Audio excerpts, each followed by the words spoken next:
চান্দুরাতে পোশাক শ্রমিকদের আন্দোলনে আহ, আপনার চারপাশ আহ, বন্ধ করে দেওয়া হয়েছে। আপনার গাড়ি চলাচল বন্ধ এখন বর্তমানে রয়েছে।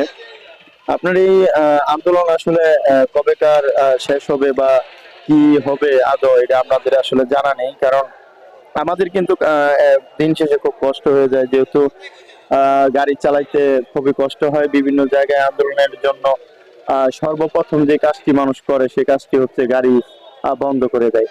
ট্রান্সপোর্ট বন্ধ যখন করে দেয় তখনই কিন্তু আপনার নড়ে চড়ে বসে প্রশাসন এবং যারা আছে আর কি ঊর্ধ্বতম কর্মকর্তারা। এখন আপনারা দেখতে পাচ্ছেন না যে দুই দিকেই কিন্তু আসলে সারিবদ্ধভাবে গাড়ি রয়েছে, গাড়িকে বন্ধ করে দেওয়া হয়েছে। এখানে প্রশাসন রয়েছে, কিন্তু তারা তাদের তাদের কথা কিন্তু আসলে তেমন ভাবে কিন্তু শ্রমিকরা শুনছে না। তারা এক দাবিতে এখানে বিক্ষোভ করেই যাচ্ছে। এখন সারা বাংলাদেশে যে আন্দোলন হচ্ছে, আমার যে বক্তব্যটা হচ্ছে যে ফ্যাক্টরি বাঁচাও দেশ বাঁচাও, ফ্যাক্টরি বাঁচাও দেশ বাঁচাও, এরকম অনেক কোম্পানি কিন্তু আসলে বলে থাকে ফ্যাক্টরি বাঁচাও দেশ বাঁচাও।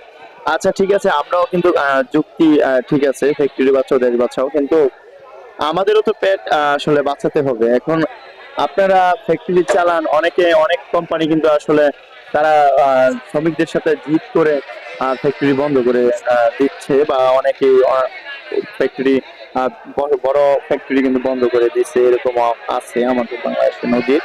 তো আসলে আমি যেটা মনে করি, একটা কোম্পানি যখন তৈরি হয় তখন কিন্তু সে তার লাভের জন্য শুধু তৈরি হয় না, আমাদের শ্রমিকদের জন্য কিন্তু আসলে তৈরি হয়।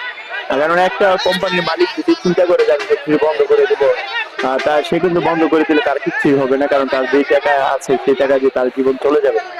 আসলে শুধু ফ্যাক্টরি করা হয় শ্রমিকদের দিকে চিন্তা করে, হয়তোবা তা সে একটু বড়, তাকে যেন মানুষের চিনে বিশ্বে ফ্যাক্টরির মালিককে, সে তার এই জন্য ফ্যাক্টরিকে বড় করতে থাকে।